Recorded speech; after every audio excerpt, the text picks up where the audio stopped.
إلى حضرة النبي الفاتحة. أعوذ بالله من الشيطان الرجيم. بسم الله الرحمن الرحيم. الحمد لله رب العالمين الرحمن الرحيم مالك يوم الدين إياك نعبد وإياك نستعين اهدنا الصراط المستقيم صراط الذين أنعمت عليهم غير المغضوب عليهم ولا الضالين آمين. بسم الله الرحمن الرحيم. الحمد لله رب العالمين والصلاة والسلام على أشرف الأنبياء والمرسلين سيدنا محمد وعلى آله وصحبه أجمعين. أما بعد. ولا تجعل قصدك الحج مشتركا بينه وبين التجارة. Itu ya bacanya. Masih tentang masalah haji ya. Wala taj'al qasdakal hajja mustarikan bainahu wa bainat tijarati. Dan jangan ya engkau jadikan tujuan hajimu itu diiringi, disertai dengan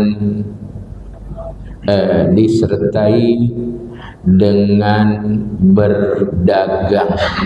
Jadi antara haji ya, tujuan kita haji, kita juga punya tujuan dagang.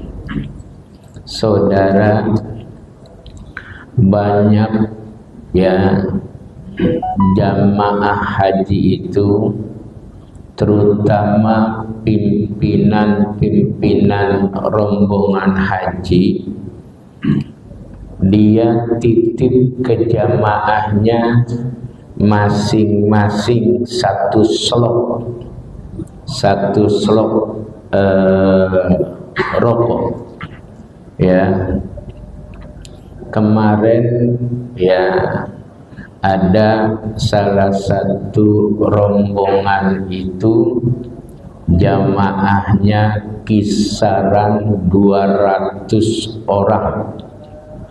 Itu masing-masing dititipin ya, ada yang satu slot, ada yang 2 slot.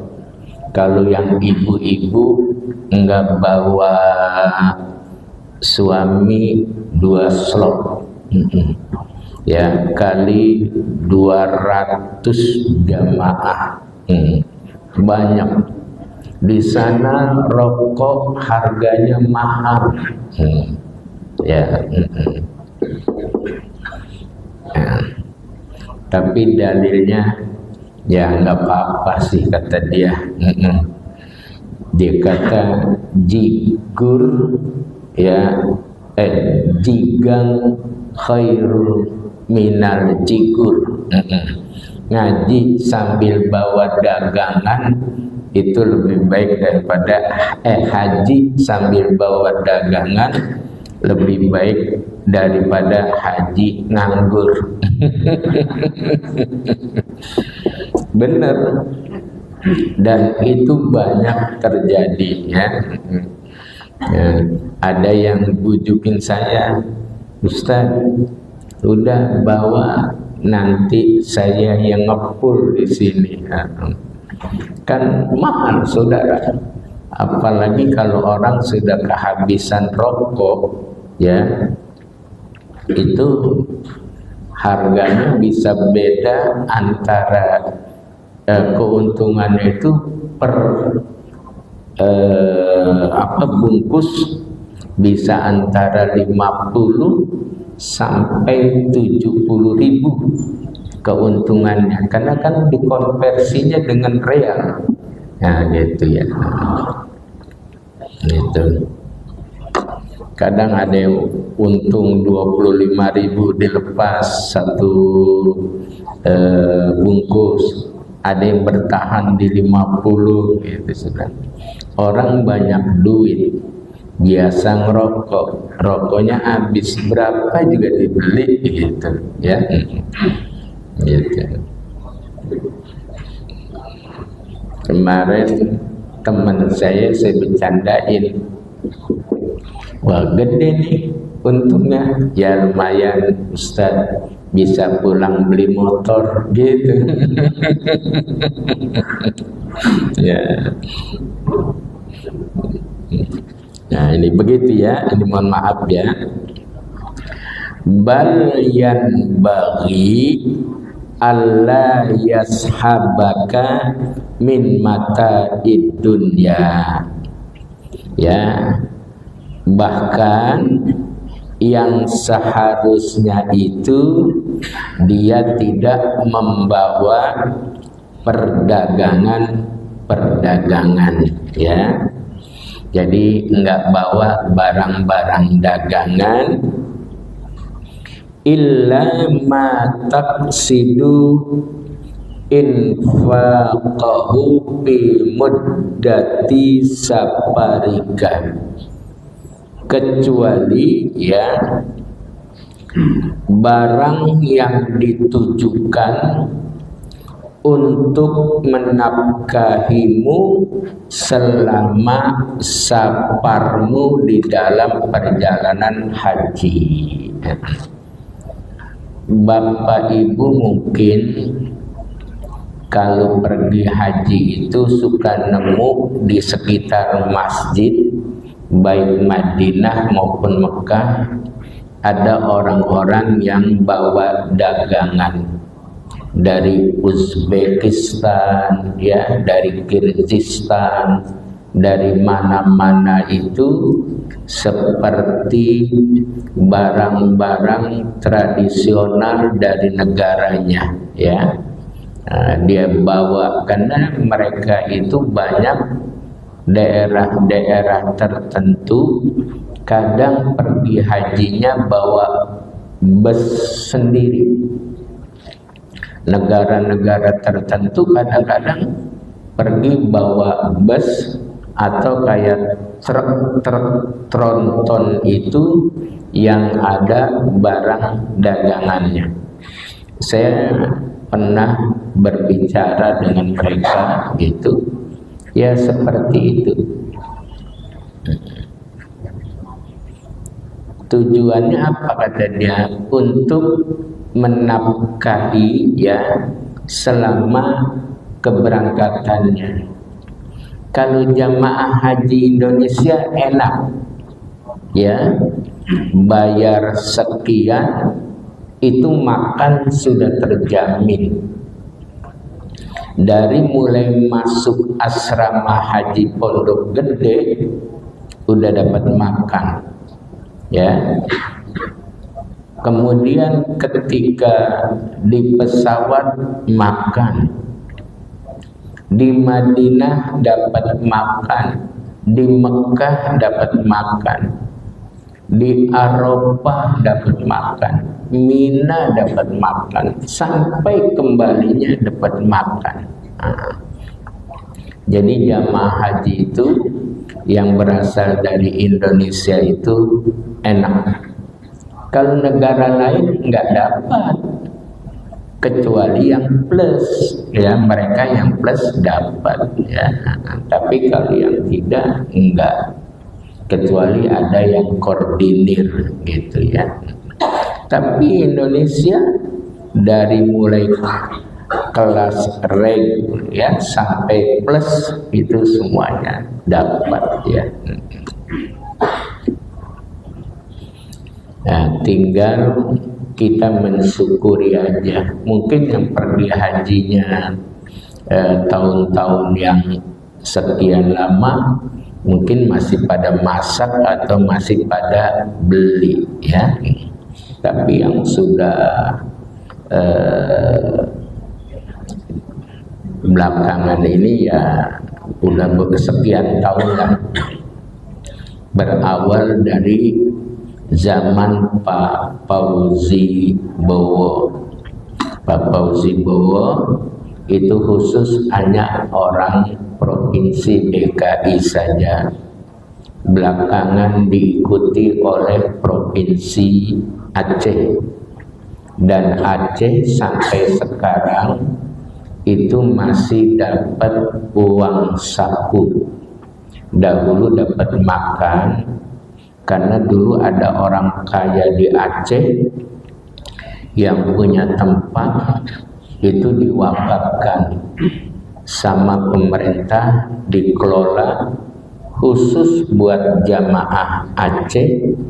Kemarin kalau nggak salah dapat 1.500 real.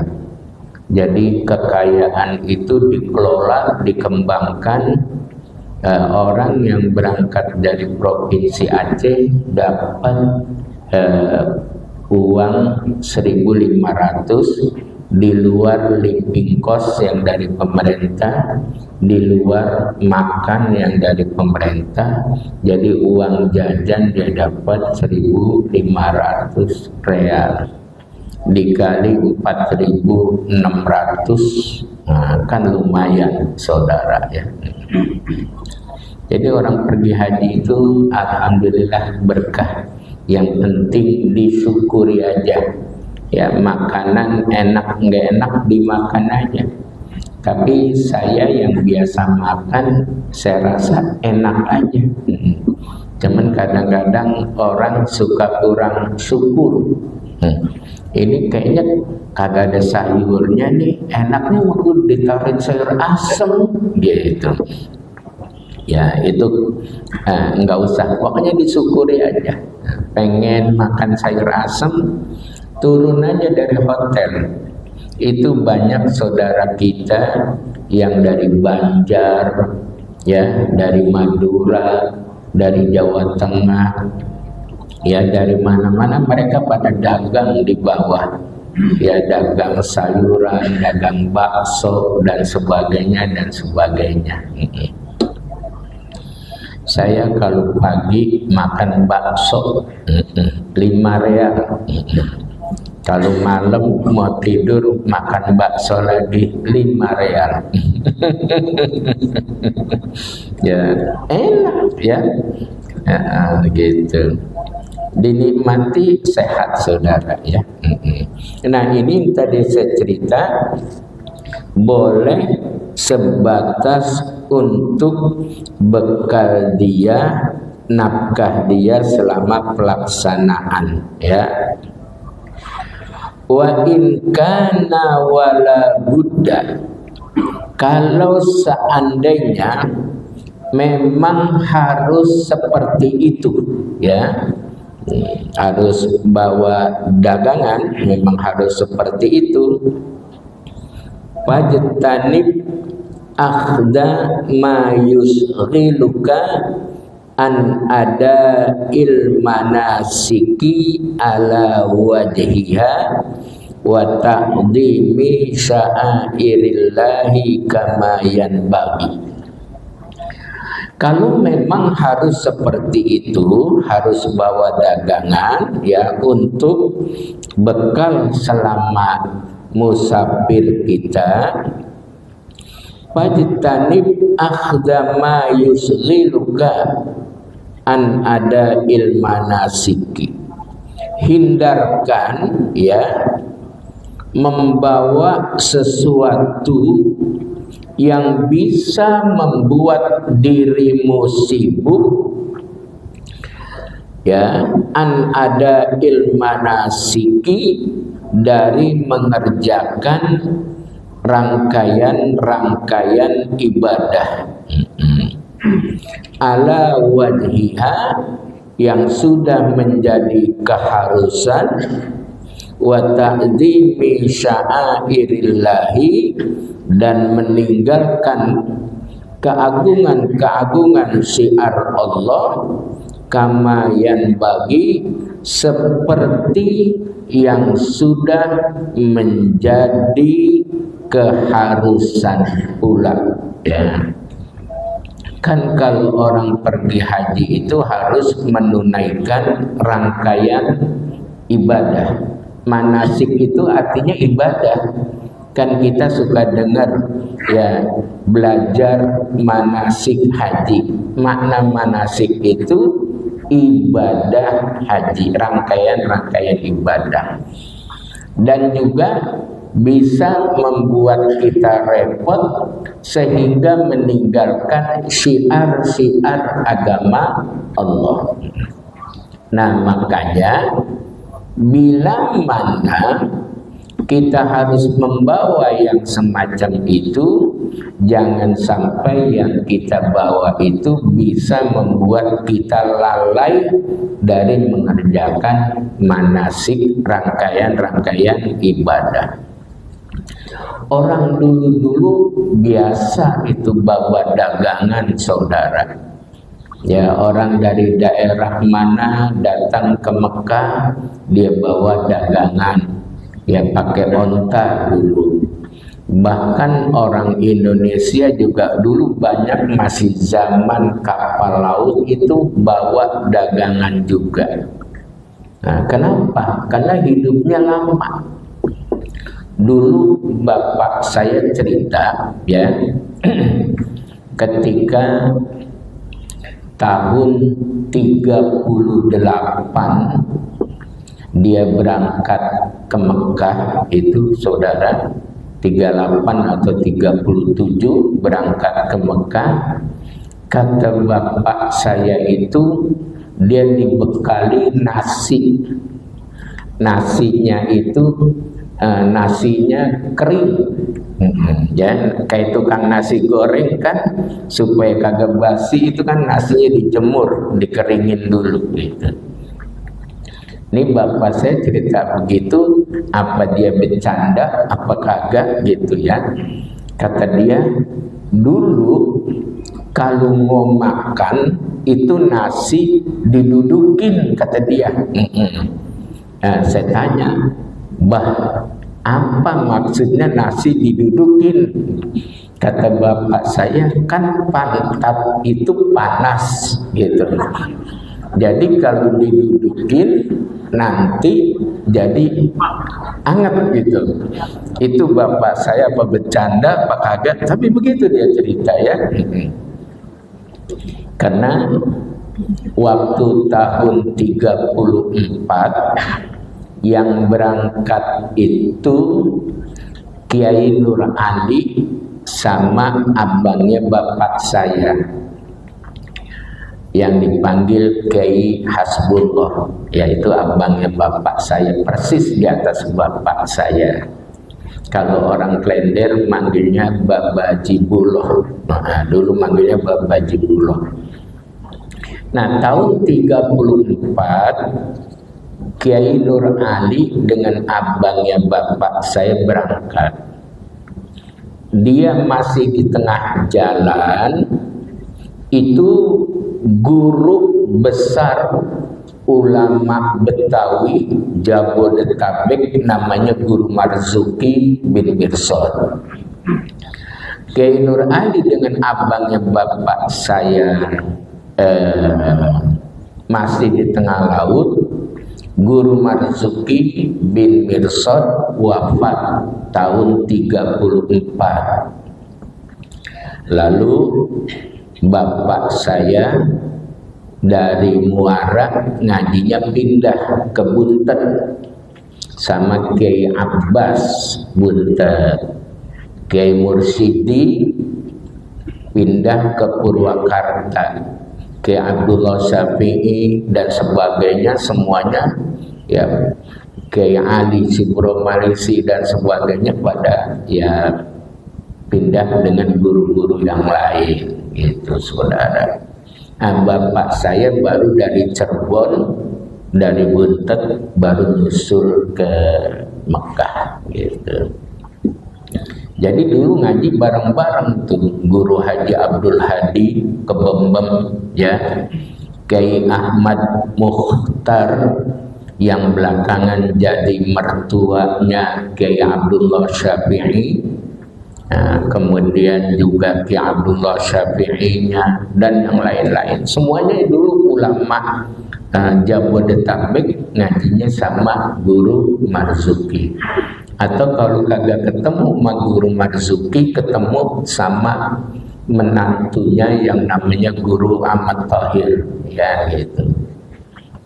Kalau Kiai saya di Muhajir Az-Ziyadah, dia nggak ngaji sama Guru Marzuki, dia ngajinya sama Guru Ahmad Thahir dan ulama-ulama yang lain banyak itu saudara. Jadi seperti itu saudara.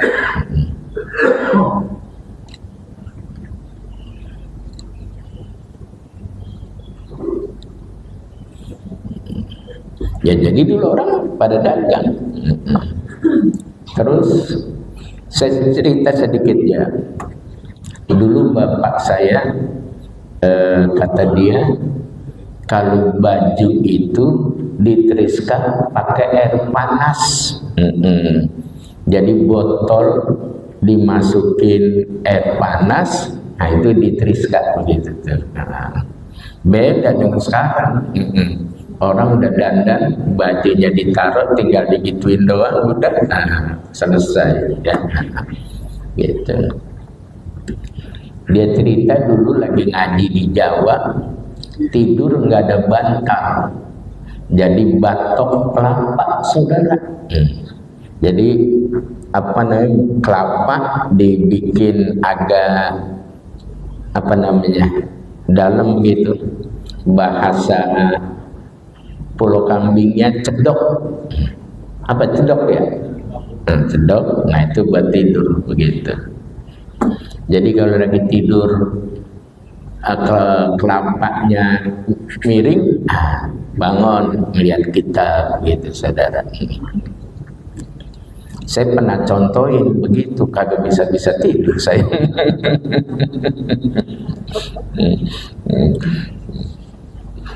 Saya pernah niru guru saya. Guru saya, salah satu guru saya namanya Kiai Syafi'i Hadawi. Saya ngaji lama dengan beliau dan banyak hatam kitab sama beliau. Dia cerita kalau dia punya masalah yang sulit, lalu dia berangkat malam-malam ke kubur gurunya ya. Guru beliau namanya, salah satu gurunya Habib Ali Bungur.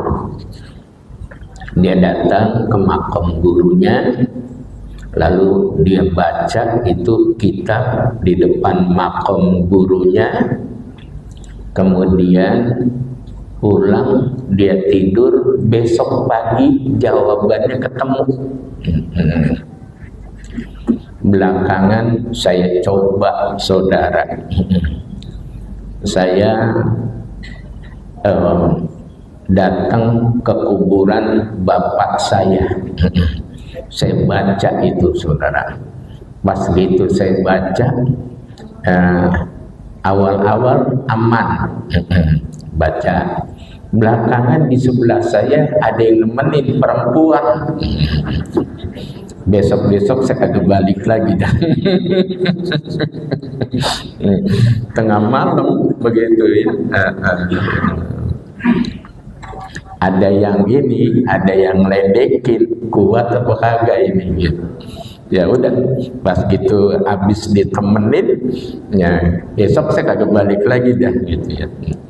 Gitu. Saya padahal ngikutin guru saya itu Kiai Syafi'i Hadawi. Nah itu saya baca, dapat doa dari dia. Kalau yang habis ngaji itu baca Allahumma inna na'udzubika min qalbin la yahsha wa min du'ain la yusma wa min nafsin la tashba wa min ilmin la yanfa wa na'udzubika min haula'il arba. Itu dari dia, saudara. Termasuk dapat ijazah ya Rabbana a'tarafna, ya, tapi awalnya ada alhamdulillah ghafuri lil abdi til bururi wal fardi fil umuri wa hamaqatil huburi wa salatullah dawama wa salamuhu tamama ala man yati imama wa li anbiya khitama wa alal adil kirami was-sahbi kan nujumi fi qudwatil marami lil urbi wal a'jami ya rabbana tarafna, dan seterusnya. Itu ya rabbana tarafnya dari Al-Habib Abdullah bin Husain bin Thohir, ya kalau nggak salah, sama dengan penulis Ya Arhamar Rahimin. Barangkali dulu saya pernah cerita tentang Ya Arhamar Rahimin yang terkait dengan Zaid bin Harithah, ya, dari Taif waktu itu. Baik.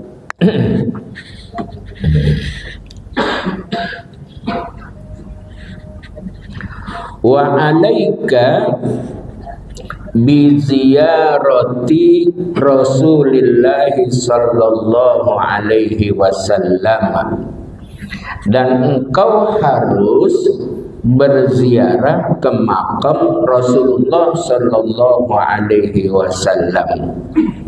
Fa inna ziyaratahu, karena berziarah kepada Rasulullah sallallahu alaihi wasallam ba'da wafatihi, setelah wafatnya itu, kaziyaratihi bi hayatihi, bagaikan, ya, seperti orang yang ziarah di kala hidupnya Nabi.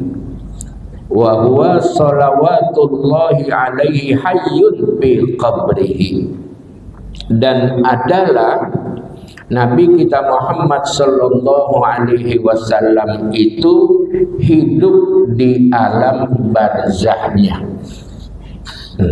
Jadi bagi orang yang melaksanakan ibadah haji itu ada suatu keharusan untuk berziarah ke makam Nabi kita Muhammad sallallahu alaihi wasallam.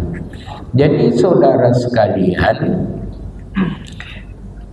semua orang yang berangkat haji dan umroh itu dibikin seperti itu.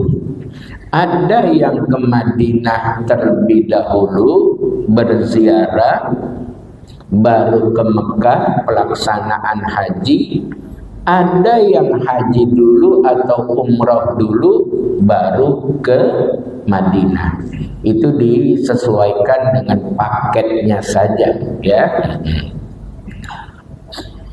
Ya, termasuk saya berangkat haji, ya kadang kalau keseringan sih ke Madinah dulu baru ke Mekah gitu. Tapi kalau lagi gimana kita dapatnya harus ke Mekah dulu baru ke Madinah, gak apa-apa itu saudara, ya. Jadi dinikmati saja. Cuman saya udah lama kalau diajak umroh bulan Ramadan saya kagak berangkat. Saya bilang kalau mau berangkat yang lain aja dah. Saya kalau Ramadan seringan kan panas nih kalau Ramadan, ya. Sehingga saya pikir banyakkan nggak maksimal untuk melaksanakan umroh, karena saya demen bikin umroh.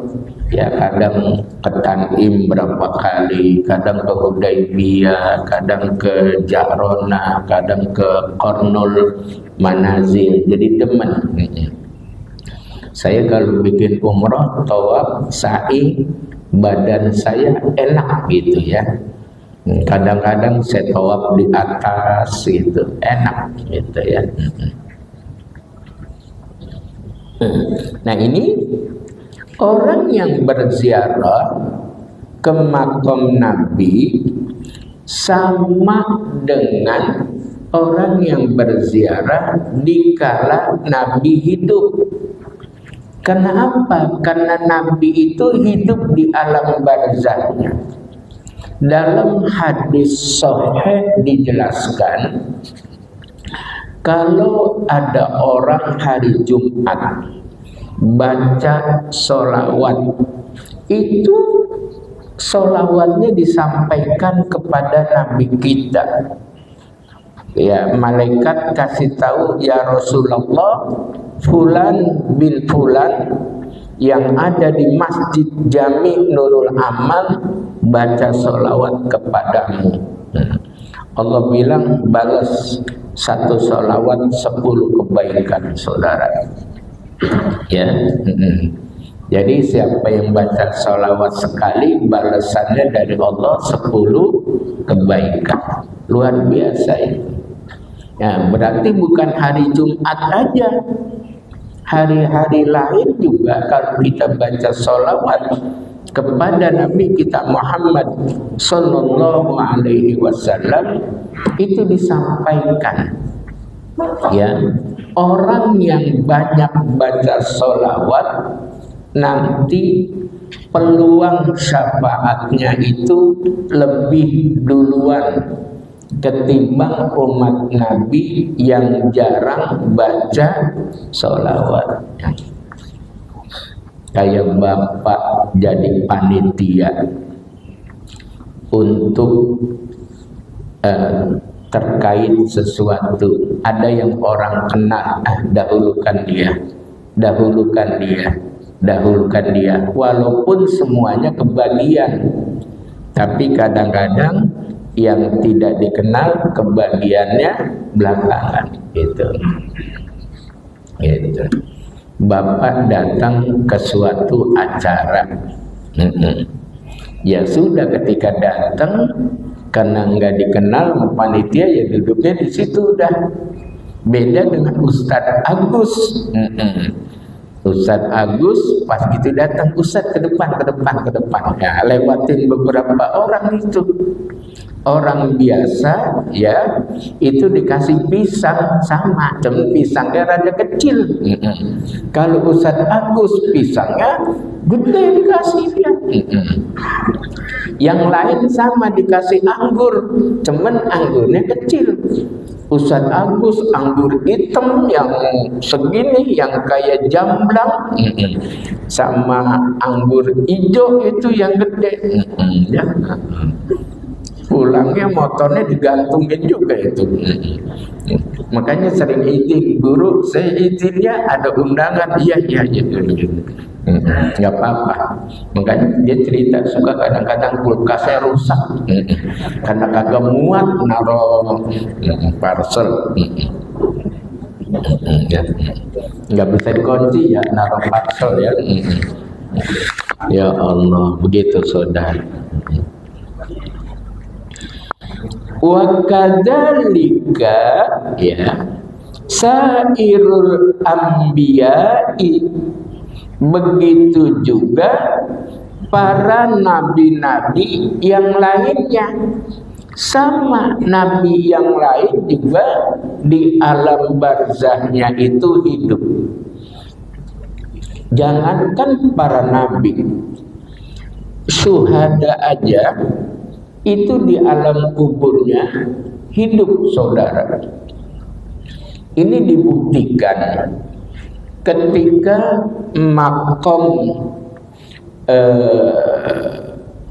Uhud ya itu digali, ternyata di situ ada jenazah yang kena alat tajam. Apa tuh cara kitanya? Linggis atau apa tuh? Ya, ibu jarinya kena. Ternyata masih mengucurkan darah. Ya. Kenapa? Karena di Al-Quran itu mereka yurzakun, Allah kasih rezeki, saudara. Ya. Itu orang-orang yang syuhada, ya, orang-orang soleh, itu Allah kasih keistimewaan. Ya. Nah, makanya orang lihat waktu itu pekerja betapa kebesaran Allah membuktikan syuhada Uhud masih mengucurkan darah ketika ibu jarinya terkena alat yang digunakan untuk menggali. Ya. Cuman sayangnya pemerintah Saudi itu kan mereka selalu tidak lagi memberikan tanda. Itu sejak periode Muhammad bin Abdul Wahab, ya, pendiri Wahabi yang menghancurkan tempat-tempat bersejarah. Ya. Akhirnya sekarang banyak orang kehilangan sejarah. Ya. Saya dulu pertama haji tahun 92 bertemu dengan seorang dari Sudan. Akhirnya dia bicara dengan saya. Orang Sudan itu bahasa Arabnya bagus, kayak bahasa madrasah. Jadi kayak bahasa madrasah, bagus Sudan bahasanya. Kemudian saya dikasih denah, ya, 1 lembar fotokopi, sehingga saya tahu waktu itu ini makom fulan, makom fulan, makom fulan. Saya ngikutin alur itu, saudara. Jadi sejarah gitu. Kalau sekarang kan kita yang datang ke makom Baqi Al-Qarqadi ataupun ke Jannatul Ma'la, yang ada ya cuman ujungnya batu doang sedikit, ya. Gitu.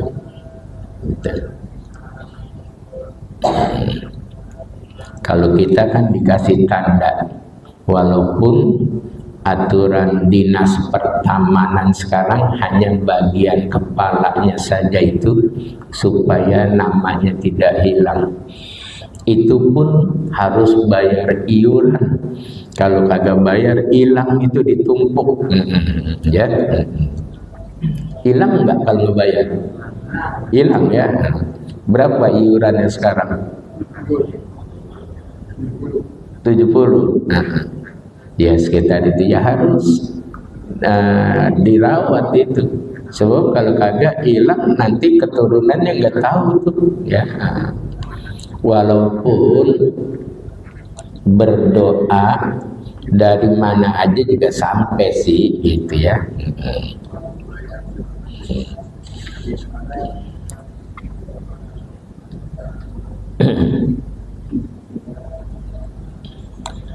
Wa minal japai, dan terbilang daripada japa, ya, orang yang renggang hubungannya kepada Nabi, ya.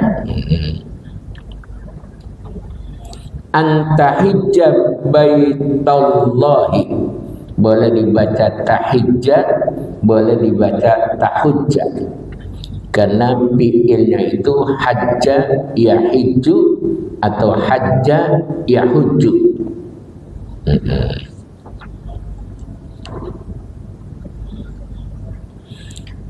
Wa minal japai antahijja baitallahi wa tatruka ziyarata habibillahi li ghairi uzrin najizin.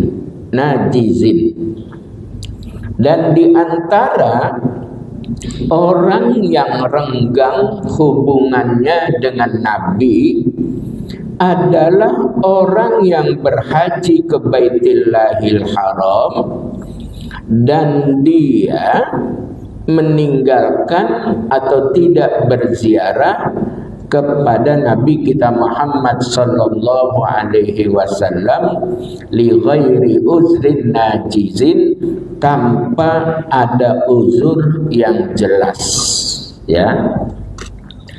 Jadi kalau nggak ada uzur yang jelas, kita ziarah ke makam Nabi, kecuali ada uzur. Ini jamaah haji gelombang 2 yang turun di Bandara King Abdul Aziz Madinah, terus dibawa ke Mekah untuk tawaf sa'i dan sebagainya, sampai hajian belakangan sakit sehingga harus ditanazulkan. Tanazulkan itu dipulangkan lebih awal dengan kloter yang bisa diisi. Saya pernah tahun 2023, waktu itu tinggalnya di Tower Kiswah di daerah Jarwar. Ada dari rombongan mana saya nggak tahu, orangnya kalau bahasa Pulau Kambingnya pikun, bahasa Indonesianya betul, sama pikun ya, pikun. Jadi orangnya pikun gitu, mohon maaf ya, dari rombongan mana saya nggak tahu. Jadi masuk ke kamar siapa aja, jamaah saya kamarnya dimasukin mulu, dia tidur. Mana demennya ke kamar ibu-ibu mulu lagi. Entar ibu-ibu pada teriak, Ustaz, Ustaz gitu. Kenapa? Ini udah saya baik-baikin keluar. Gitu. Ada istrinya, ternyata istrinya udah kagak nyanggup katanya, karena ya namanya orang udah lupa gitu ya.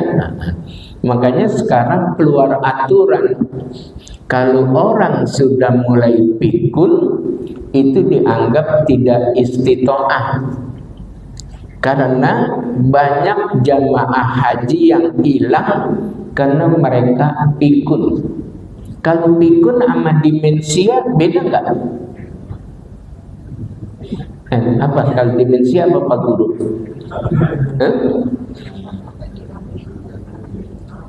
Apa? Demensia linglung.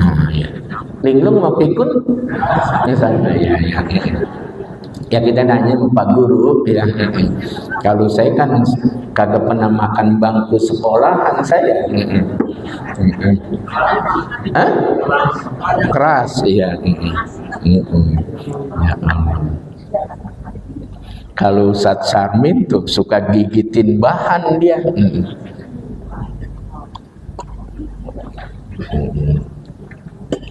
Kalau Ustadz Sarmin kalau lagi nggak ngaji, dia lagi cari bahan dia ke Garut apa kemana biasanya? Tasik, ke Bandung. Ya. Karena Ustadz Sarmin ini usahanya bahan pakaian apa aja dia usahanya itu dia. Jadi kalau nanti ada yang mau cari seragam buat kawinan, hubungin Ustadz Sarmin. sama orang-orang misalnya harga semeternya 100 atau 125, sama ibu-ibu jadi 200 gitu. Kurang apa nambah Ustaz Samin? Oh ditambahin. Jadi harganya dia harga kekeluargaan ya.